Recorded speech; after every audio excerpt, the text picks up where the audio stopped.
Cinquième et dernière étape, le report des sommes non pointées dans l'état de rapprochement bancaire.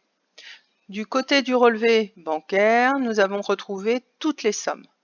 Donc aucune somme n'a été entourée en vert, donc aucune somme ne sera reportée sur le compte 512 CIC.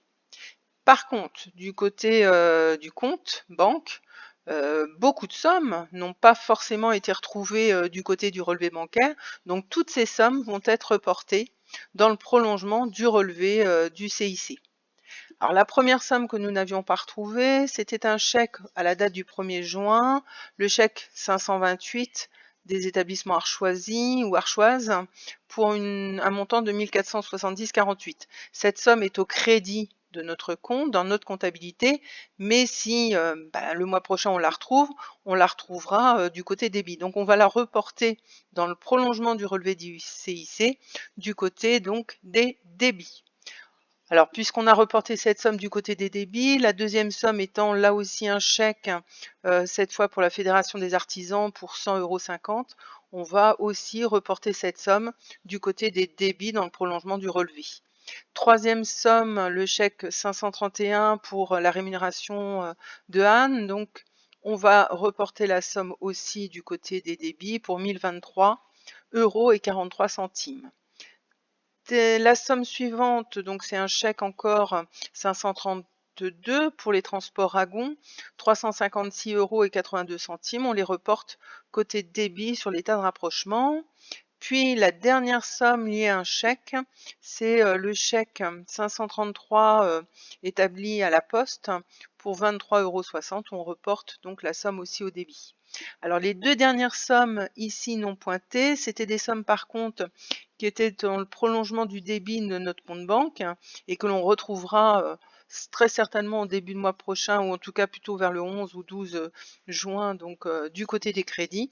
Donc on va reporter dans le prolongement du relevé ces sommes du côté du crédit. Donc la remise chèque pour 7 524 € et la remise d'espèces pour 2 562,89 €. Maintenant que j'ai reporté l'ensemble des sommes que donc j'avais entourées et que je n'avais pas retrouvées sur le relevé de la banque, je vais pouvoir donc d'abord dans un premier temps faire le total. Alors total côté du compte, il n'y a qu'une somme, c'est le solde de fin de période que nous avions reporté. Donc là, finalement, ça va être assez simple de faire le total puisque j'ai juste à reporter ce solde en total débit, rien au crédit. Après, sur le côté du relevé, là, je vais additionner toutes les sommes que je viens de porter au débit, c'est-à-dire tous les chèques finalement que je n'avais pas retrouvé. Ça me fait un total de 2 974,83 €. Puis du côté crédit, donc là, il ne faut pas que j'oublie le solde. Je vais l'additionner donc aux deux sommes remise chèque et remise d'espèces que je viens de porter au crédit, d'où un total de 127 438,03 €. Alors de la même façon, du côté du compte banque, ça va être assez simple de déterminer le solde rapproché puisque je n'ai jusqu'à présent porté qu'une seule somme. Donc je reporte la même au total solde rapproché 124 463,20 €. Par contre, du côté donc du relevé du CIC, là je vais donc faire la différence entre ce total crédit et ce total débit, et cette différence me redonne, et là je suis je serais contente de retrouver finalement le même solde, c'est-à-dire les 124 463,20 €. Il faut savoir qu'un rapprochement bancaire, c'est notre objectif, c'est de retrouver le même solde rapproché.